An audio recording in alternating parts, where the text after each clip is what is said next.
একটু থামুন, নিজেকে একটা প্রশ্ন করুন, আমি কি সত্যিই আমার জীবনটাকে সঠিক পথে পরিচালনা করছি? জীবন খুব ছোট্ট। এই ছোট্ট জীবনে আমরা অনেক কিছু পাওয়ার জন্য ছুটে চলি।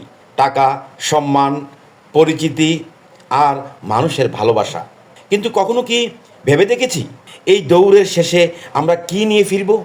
মনে রাখবেন, জীবনে বড় হওয়া মানে শুধু অনেক টাকা উপার্জন করা নয়।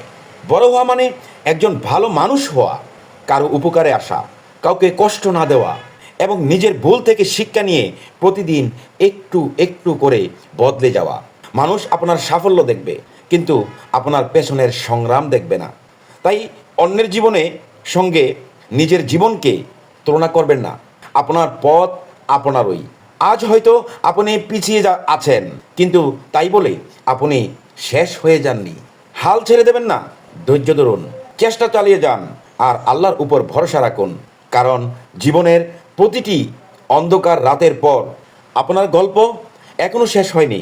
সুন্দর অধ্যায়টা হয়তো এখনো লেখা বাকি।